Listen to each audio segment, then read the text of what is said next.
Oli ku radio Buddu, radio y'omuntu wa bulijjo 98.8 saako ne ku www.radiowoodfm.com gwe ali emitala w'amayanja kwanirizaako mu nteekateeka eno eya Musawo wo nze Press Kabanda tugenda kutambula ffenna mpaka ku ssaawa zigenda kubeera 5. Olunaku olwaleero tugenda kwogera ku kkookolo w'amabeere, kansa ow'amabeere, breast cancer. Musawo Dennis okuva ku Maristop Setabi eri e Masaka agenda kubanga tusomesa ku bulwadde buno, naye okusooka agenda kusooka tusomese kansa kiki, kkookolo kiki, ebika bya kansa byebiriwa. Kakati oluvannyuma tujja kubanga tufuna ate breast cancer, tulabe breast cancer kiki, akwata atya, tulabira ku kinti nno tumuyina n'ebirala ebiringa ebyo. Katufune Musawo Dennis atubuuzeeko ate tweyongereyo. Mwasuze mutya abawuliza baffe ba Buddu FM. Yenze Bigabwa Dennis omusawo wa Maristops akola na Maristop wano ku ttabi lyaffe lya Masaka nga tusangibwa wano ku Herbert Street. Tukola nnyo ku by'abakyala, tulina okuguba abakyala. Leero nzize wano ku radio Buddu kwogera ku bulwadde butuyita bwa kansa y'amabeere.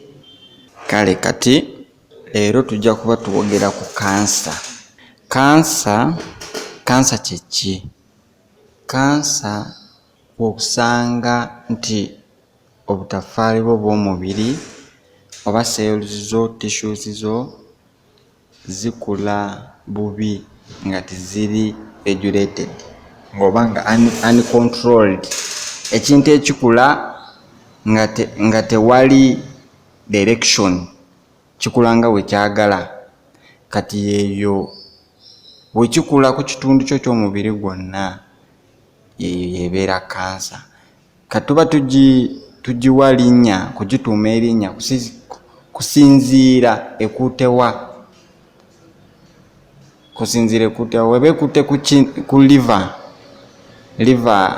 is kiwumba, weba ekuute ku kiwumba, so eyo tugiyita liver cancer.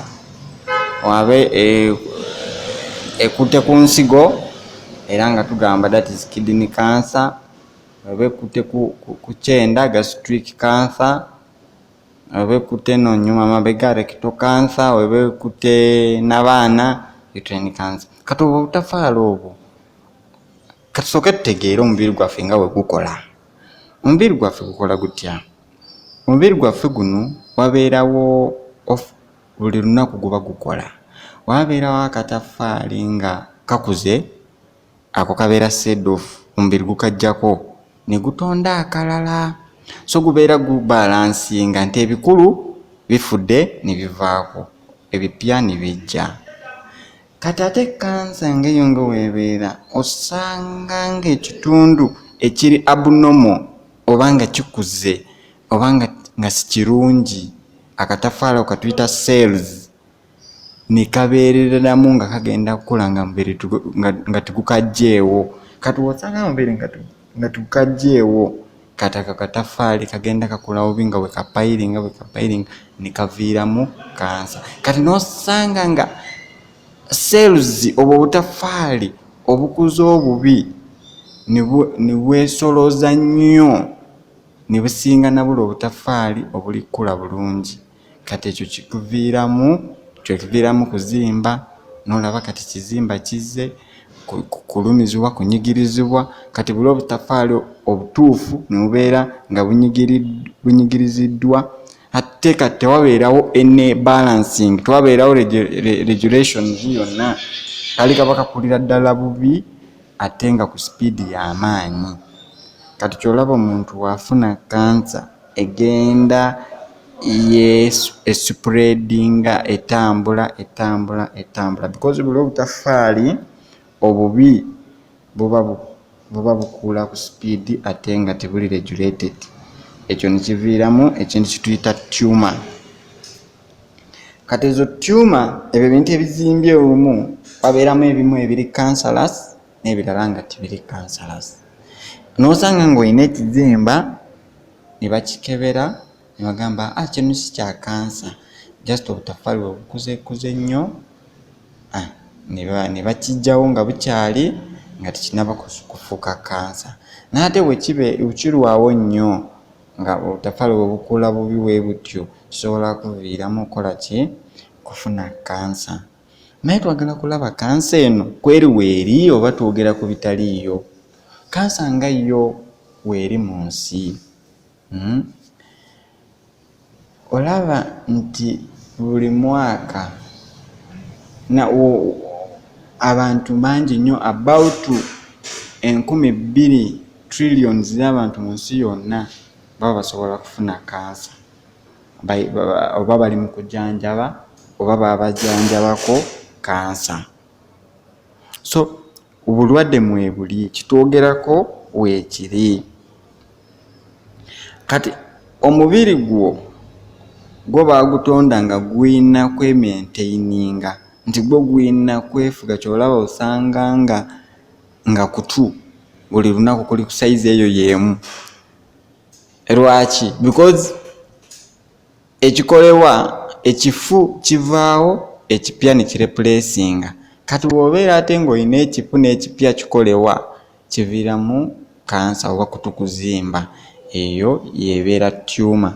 Kyolaba nti tulina kubanga twekebera kulaba oba tulinako ekintu kyonna ekikyamu ku mubiri gwaffe. Oluusi kasobola kubeera nga akantu katono ng'okagayaalirira nga kagenda kuviiramu kansa. Kansa ekyasinze ennyo okukosa abantu ddala abakyala ziri ssatu generally, langa kansa yekyasinze kutta abantu, ffe abantu, oba musajja oba mukazi. Then eddako ye breast cancer. Kansa kakookolo, kakookolo kamabeere ke kaddako. Then tulina obukookolo obula ng'obukwata ku mumwa gwa nnabaana etuyita cervical cancer. Ebiseera ebisinga lwaki twebuuza nti kansa, lwaki kansa etera nnyo okujja mu myaka enkulu? Katugeze prostate cancer, eyo ekwata abasajja bokka, be balina akantu kabayita ka prostate. Akakantu kafulumya amazzi g'abasajja wabeera nga alina omukyala we. Amazzi gafulumya agamu gava eno wansi, then aliwo agalala gawerekera enkwaso z'omusajja gava mu kantu ako kabayita prostate. So abasajja nabo olumu bafuna prostate cancer. Kati tugamba prostate cancer era tugiraba eri mu masajja nga bakuluko, emyaka 45 ogenda mu maaso. Tulaba nti breast cancer, kansa ya kakookolo k'amabeere, nako kakwata nnyo abakazi nga bakuze. Kyakitegeeza nti waliwo elementi y'emyaka ku kansa. Lwaki? Manyi ogenda ng'okula, cells zo nazo ezimu zigenda zibulwa amaanyi.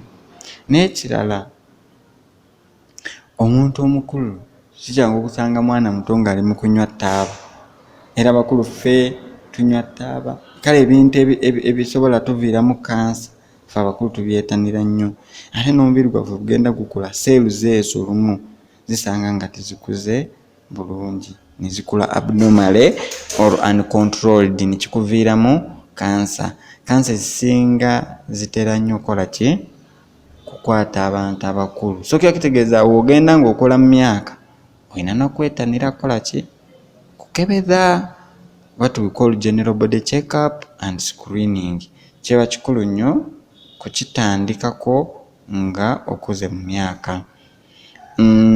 Ekintu ekirala nti kansa eno generally ebiseera ebisinga weeba etandise kukula etwala kaseera kangi. Kyolaba ebeera nnyo mu bakulu.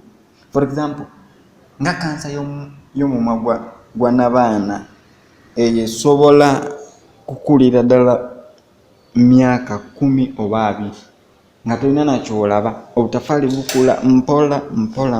Kyakitegeeza waba watandika kukula ng'olina myaka 2, bajja kulaba kansa ng'owezeza myaka 4. Kyakitegeeza obutafaali obubi obwakakookolo oba watandika kukulako ku mumwa gwa nnabaana yo ng'olina myaka 3, kyakitegeeza kukwatamu kansa bajja gikwata ng'owezeza myaka 5. kati kiba kirungi nti woba okebera ebintu ebimu ebikulu obubi obutafaala obumu obuli mu kukula nga tebuli regulated tuba tusobola kubulaba ne tufuna treatment omubude nga butuufu. So tolaba kansa ezisinga zibeera nnyo mu bantu nga bakuzeeko ku myaka. Then kansa obulwadde bwo nga bujanjabwa ate buwona ng'obulwadde obulala, naye kibi kibuliko bugenda nga buliya. Kansa esobola kulya yenna neekumalawo oba nga tokoze nga tofunye treatment. Oba tofunye treatment ekulya. Kati kansa eno kakookolo nga wokalaba gwe nga muntu tosobola kalaba nga tosobola kutegeera nti kano kakookolo oba si kakookolo, kino ekizimba kya kansa oba kya kansa, naye wogenda mu basawo abakugu bo basobola kumanya nti wano waliwo obuwuka bwa kansa oba obuseeruzi bukula bubi oba osobola kubujjanjaba. So tulina classification kituyita types of cancer. Types of cancer zo ziri nnyingi. Buli kitundu kyo ky'omubiri gwo kyonna kisobola kufuna kansa. Kuviira ddala ku mutwe tuuka ku lususu lwonna, then maaso ojje wano mu lubuto otuuke wano ku bbeere paka wenna ekitundu ekyo kyafuna kansa. Kati kansa tugineeminga, tugiwa erinnya kusinziira ekitundu weekutte. Kati nga leero twagala nnyo tuteeke nnyo essira ku kansa y'amabeere. Okay. Actually in prevention a cancer sofa yetugema yetumanyi currently ate yo tugimanyi kigireeta ye kansa y'omunwa gwa nabaana yetuyita cervical cancer eyegemebwa. You can get vaccinated.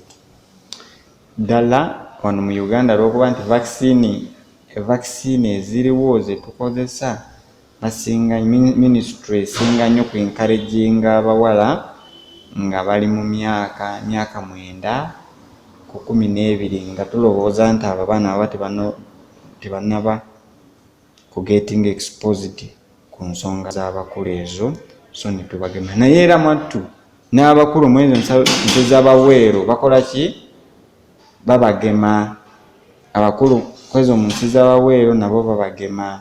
Wadde nga mukulu wa myaka 2 asobola kufuna vaccine n'agifuna because yo cervical cancer tugimanyi nti ereetebwa akawuka katuyita human papilloma virus. So era eyo vaccine mweri ekagema.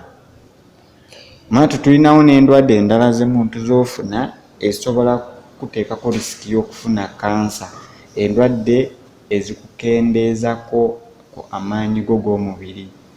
Endwadde ezo katugeze obeera nga ofunye kano akawuka ka mukenenya kakuteeka nnyo ku chances nnyingi oba kwongera emigisa gyo gy'okufuna kansa. Kankiyite mugisa naye nga kwongerako ku chances. Kakitegeeza omuntu alina akawuka ka siriimu kyangu nnyo okufuna kansa w'omugereegerenya n'ola atakalina. Then ekirala endwadde ezimu endala zisobola kutuleetera ddala zino endwadde eza pressure, sukaali zitwongerako risks, naye zo tizireeta kansa naye jasi zitwongerako risks. Kati nga tulaba nti tugambye nti kansa erina types, ne tugamba tulina kookolo ekwata amabeere yo tugiyita breast cancer, tulina kookolo ekwata munwa gwa nabaana tugiyita cervical cancer, tulina kookolo ekwata ekyenda tugiyita gastric cancer, tulina kookolo ekwata lususu tugiyita skin cancer, tugiyita kookolo ekwata magumba, tulina kookolo ekwata musaayi leukemias. Ebyo byonna ebeera kansa, kyakitegeeza nti waliwo ekintu ekitundu kyekyo kyennyini ekikola bubi nga tikiri controlled. So mwattu leero katwongereko tulabeko ku bisingako ku breast cancer, ku kansa y'amabeere. Era kati tugenda kuteekako nnyo essira leero twongere kugitegeera ate tulabe nga bwe tusobola kugyetangira. Tukyali ku Radio Buddu, radio y'omuntu wa bulijjo. Katono nnyo katusooke tukole ku ssente. Ngenda kudda ate tutandikira awo we tuba tukomye. Gwe naye n'ekibuuzo osobola ogenda ku mukutu ogwa Facebook Radio Buddu 98.8 FM ne 95.5 FM, like nga page eyo ojja kubanga osobola okuteekawo ekibuuzo kyo.